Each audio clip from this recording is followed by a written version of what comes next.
Bonjour, bienvenue sur ma chaîne. J'espère que vous allez bien. Quant à moi, je vais bien. On se retrouve aujourd'hui pour une nouvelle vidéo. J'ai décidé de partager avec vous comment je fais mon cube d'assaisonnement en poudre, sans produits chimiques, sans conservateur. Car j'ai décidé de continuer avec l'objectif de prendre soin de moi et de ma famille en 2023. Comme vous le savez, la bonne santé passe principalement par le plat.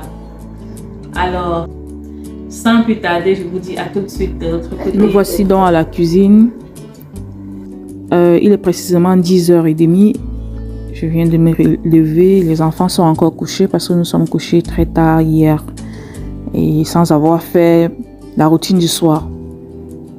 Simplement parce que j'étais fatiguée. Les enfants et moi, on a eu une journée très chargée.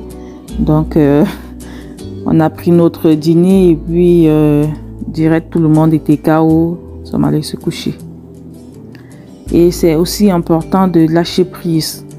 Je profite pour vous en parler parce que ça ne sert à rien de se mettre une grosse pression à vouloir forcer quand vous n'avez plus de force ou quand vous n'avez plus d'énergie. Le plus important, c'est votre santé. Donc, le ménage, vous pouvez remettre à plus tard. Rien d'urgent. Donc, avant de passer à notre recette, on va d'abord tout nettoyer ça pour ne pas travailler dans le désordre. Je range. Je vous présente cette tablette parce qu'elle est nouvelle. Je viens de la tester. Je vous mets une capture d'écran là. Elle est vraiment efficace. Avant, j'utilisais Son, mais celle-ci vraiment, j'ai vu la différence.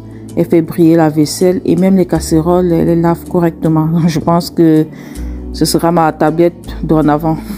Voilà, la petite s'est réveillée, elle vient me faire un câlin et elle s'occupe à prendre son petit déjeuner. Je vous ai déjà présenté ce liquide que je me procure chez Action. C'est un liquide multisurface, c'est l'équivalent du bicarbonate et de l'eau tiède. Hein. Et un peu de liquide vaisselle. Donc, je viens pulvériser comme ça un peu partout pour nettoyer.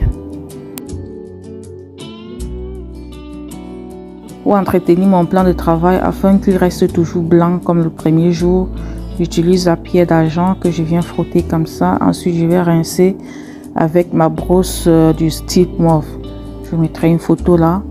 En fait, c'est avec de la vapeur chaude. Si vous n'avez pas cette brosse là, vous pouvez carrément bouillir de l'eau et verser sur le plan de travail. Ça nettoie à profondeur. Je vous rassure, je ne le fais pas tout le temps. Hein. Vous pouvez le faire une fois tous les mois ou une fois tous les 2 mois, enfin au besoin. Là, après les fêtes, je n'avais pas encore fait mon ménage à fond. Donc, on est là le 5 janvier. Quand j'enregistre cette vidéo, j'ai décidé de le faire. Enlever tout le gras de la fête.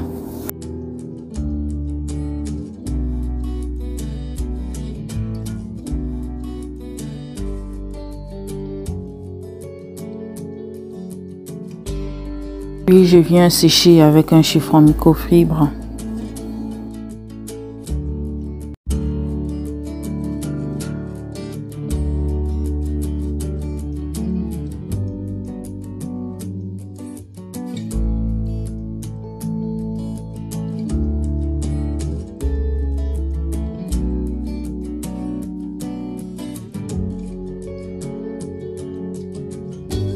L'avantage de cette brosse également est qu'elle désinfecte. Du coup, vous n'avez pas besoin d'utiliser des produits agressifs du genre Javel et autres.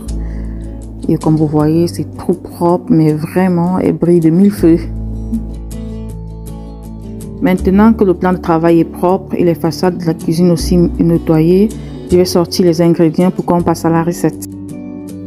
Mon mari m'a offert ce déshydrateur que je vais tester avec vous. On va voir ce que ça donne. C'est ma première utilisation. Pour info, pour cette recette, vous pouvez également utiliser le four. Donc, vous faites sécher les légumes au four. Moi, j'ai pas la patience parce que c'est long à sécher et au four, il faudrait vérifier à chaque fois que la température est bonne. Donc, voilà, au moins vous saviez. Je suis en train de feuilleter, je lis la notice afin de comprendre comment ça fonctionne.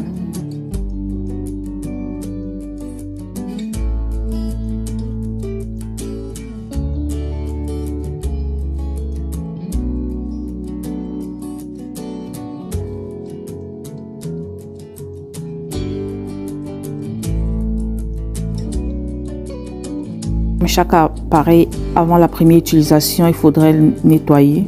C'est ce que j'ai fait. Terminé de nettoyer. Là, je nettoie les légumes. Nettoyer, voilà ce dont nous avons besoin pour la préparation. Je vais vous laisser la liste d'ingrédients. Restez connectés.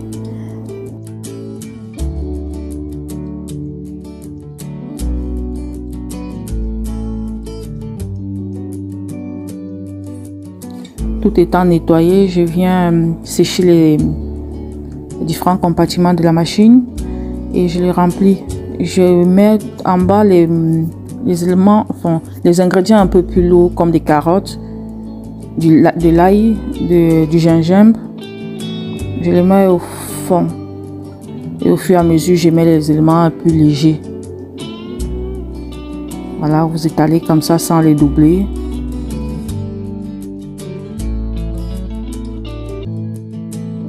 Maintenant que j'ai branché la machine, je viens nettoyer le poulet que je mettrai dans une casserole. Je ne vous donne pas les quantités parce que tout dépendra de la quantité finale que vous souhaitez. Donc en fonction, vous prendrez les portions. Alors là, c'est le surplus de légumes que j'ai découpé. Je mettrai au congé. Une fois que le poulet est en train de bouillir, moi je suis multitâche. Quand je suis à la cuisine, je ne sais pas si c'est pareil que vous. Je fais plusieurs choses à la fois pour ne pas m'ennuyer et rentabiliser au maximum mon temps. Donc là, le poulet est au feu. Les ingrédients, les autres ingrédients ont déjà commencé à sécher. Je nettoie tous les ustensiles que j'ai utilisés.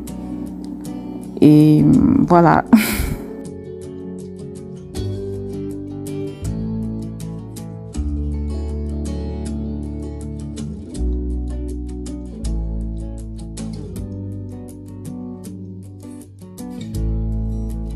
Quand je viens de couper le blanc de poulet que j'ai laissé à cuire, ensuite je vais étaler dans la machine et le laisser sécher.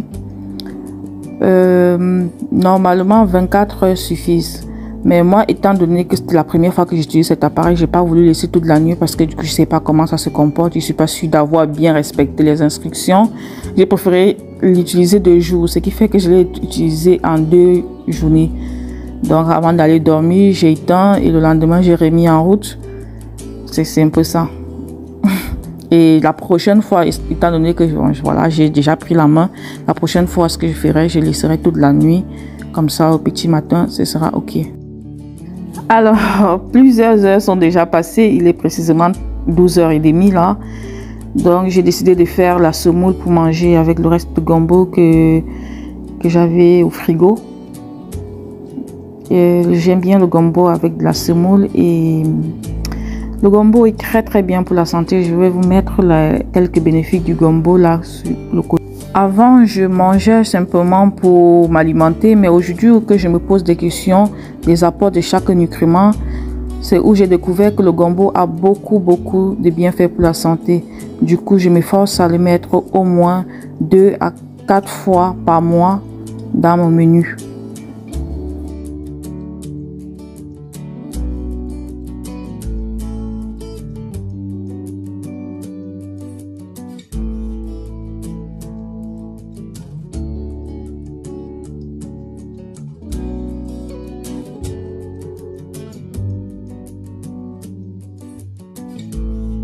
Ma semoule est prête, je dois servir.